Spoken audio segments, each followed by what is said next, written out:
नवी मुंबईतील कांदा बटाटा मार्केटमध्ये माथाडी कामगारांनी 50 किलोपेक्षा जास्त वजनाच्या गोण्या उचलण्यास नकार देत व्यापाऱ्यांना मोठा धक्का दिलाय।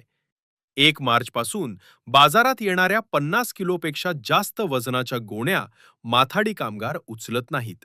मात्र 50 किलो किंवा त्यापेक्षा कमी वजनाच्या गोण्या ते नियमितपणे उचलत आहेत।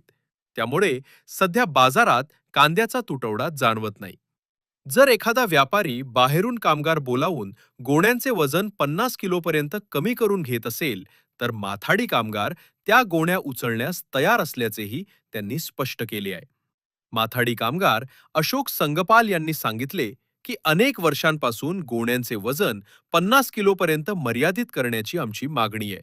यासाठी अनेक वेळा आंदोलनेही करण्यात आली आहेत। सरकारने याबाबत कायदा देखील केलाय।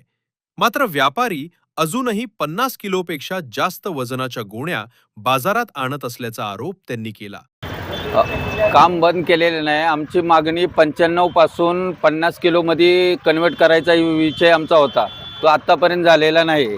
त्यासाठी आम्ही 1 तारीखपासून डिसिजन घेतलं की 50 किलो वजन पाहिजे, कारण कामगार आता मिळत नाहीत आणि जुने कामगार आहेत त्यांना कामाची जी हे आहे ती ताकद वगैरे कमी झालेली आहे आणि परत कामगार हमालीला 60, 65, 70 किलो 80 किलोला मिळत नाहीत। त्यामुळे आमची मागणी होती 94-95 पासून 50 किलोची। ती आम्ही 1 तारीखपासून सर्वीकडे रिपोर्ट दिलेले आहे आणि 50 किलोमध्ये आम्हाला हमाली पाहिजे म्हणून आम्ही आंदोलन केलेलं आहे। तर 50 किलो आमची आता जवळजवळ 45 ते 48 गाडी 50 किलोमध्ये आली। ते काम आमचं चालू आहे, बंद नाही। आणि 52 ते 55, 54पर्यंत जे आलेल्या गाड्या आहेत त्या आम्ही तशाच उभ्या ठेवलेल्या आहेत। व्यापाऱ्यांची काय म्हणणं आहे? व्यापाऱ्यांचं म्हणणं आहे 55पर्यंत 60पर्यंत करा, तर आम्हाला ते शक्य नाही।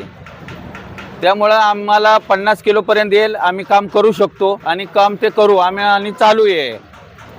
अधिकाऱ्यांशी काय बोलणं झालेलं आहे का? एपीएमसीच्या अधिकाऱ्यांशी बोलणं झालं। आमचे नरेंद्र पाटील साहेब आहेत त्यांच्याशी बोलणं झालं। CR पाटील आहेत त्यांनी पण तेच आम्हाला सांगितलेलं आहे आणि पुढं डिसिजन काय करायचं असेल तर आमचे नेते ते डिसिजन घेतील। पण 50 किलोवर आम्ही ठाम आहे कामगार, आणि ते 50 किलो झाले पाहिजे या पद्धतीवर ते आम्ही ठाम आहे।